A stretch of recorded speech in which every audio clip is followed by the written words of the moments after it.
started to unveil the cognitive consequences of excessive tech use. When we're staring at our screens, we are constantly switching our attention between different pieces of information.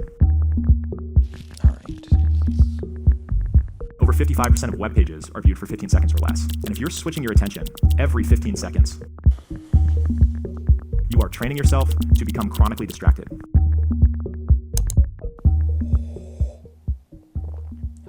Do you get the urge to use your phone constantly?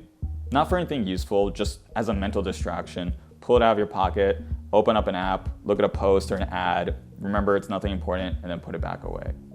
Do you get nervous or somewhat surprised if you can't find your phone on you, check your pockets, notice it's not there, get a little scared? Or here's another one. Do you struggle to just stay focused on projects, tasks? Has your brain gotten too used to everything being a 15 to 30 second soundbite that now you can't focus on anything for more than 15 minutes?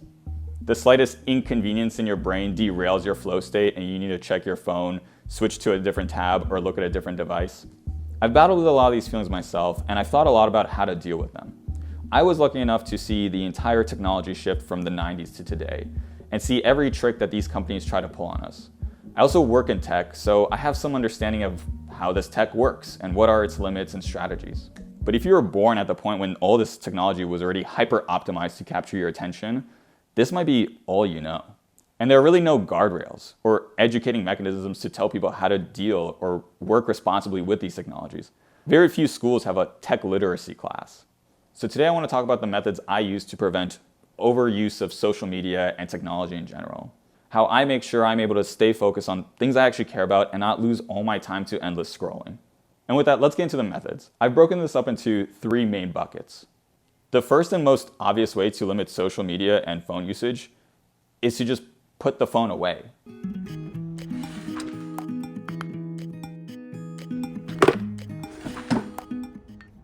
This sounds like a joke, but I'm dead serious. Just hide the phone. Hiding your phone is honestly a great strategy if you've become so addicted to just pulling it out of your pocket randomly or reaching for it on the table. You may have built up muscle memory for it, and at this point, you're like an NPC in a video game that's just executing a pre-built animation. You go for your pocket, pull out the phone, check the app, see a dumb post, put it back, just as you were scripted to do. But this action can totally throw you off. Whatever flow state or whatever you were focusing on, that can just completely end because you decide to pull out your phone and distract yourself. So when I find this becomes a problem for me, I literally just hide my phone, throw it in my backpack, put it behind my laptop so I don't see it, or literally get up and move it somewhere far away from me. This is an easy way to start breaking a phone habit. The second way I limit phone and social media usage is through the software itself.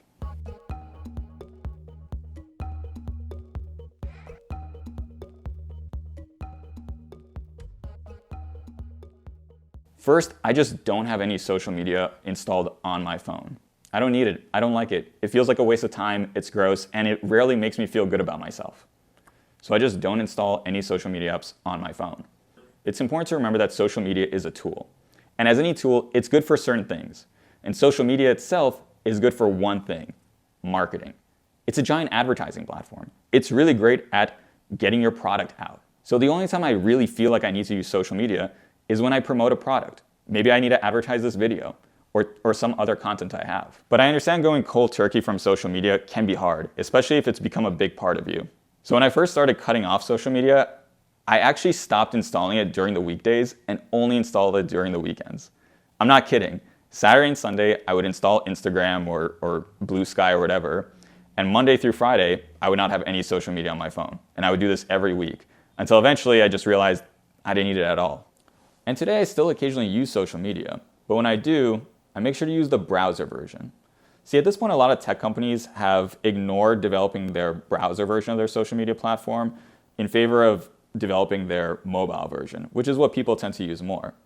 And as a result, the browser version is a totally shitty experience. And that shitty experience makes me want to stay on that platform for a shorter amount of time. Like, have you used the desktop version of Reddit? Half the time the images and pages don't load.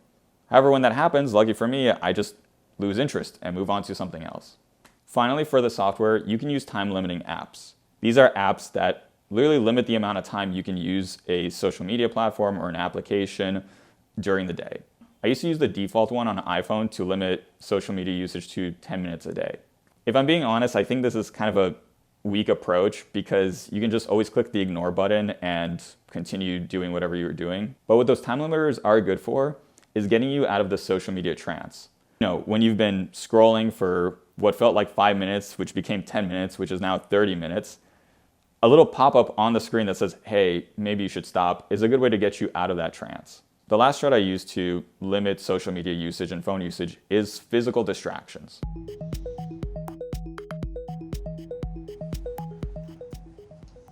When I go out, I'll bring a book or a writing pad or my film camera. And these are all substitutes for things that I would normally use my phone for. Sometimes I want to read something, write something down, or take a picture. I'm not going to pretend that a film camera is the same thing as an iPhone camera. It's just a hobby I enjoy. If you're at home, just do something that keeps you busy. You know, I thought it was weird that a lot of people were getting into crocheting, but I totally get it. It's something that keeps both your hands busy and away from technology and all the anxiety associated with it. But do what you love. Paint, write, make a YouTube video, even play some fucking video games, man. There's really nothing wrong with that. I've been playing a lot of Deadlock of late. All right, so that's what I do to prevent myself from overusing social media or my phone or technology. And honestly, ever since I've limited the amount I spend on the internet, I have felt so much better. I find when you're too addicted to your phone, you just get this like mental itch to just constantly pull it out, read it, and then if something angry or upsetting happens on it, that sticks with you for the rest of the day. There's a chatter in your head that just reminds you of how unpleasant the world is. But as soon as you unplug for like a week or two, that chattering stops. That muscle memory and that itch goes away. And you feel more connected with the actual world around you. But let me know what you think. What strategies do you use to limit social media usage, or how do you feel about overusing social media? Leave in the comments down below. And as always, if you like the video, like, subscribe, hit the bell, and I'll see you guys next time. See ya. Now, I want to be clear that I am not saying social media is without value. It can be an incredibly powerful tool. But we need to learn to use it in moderation.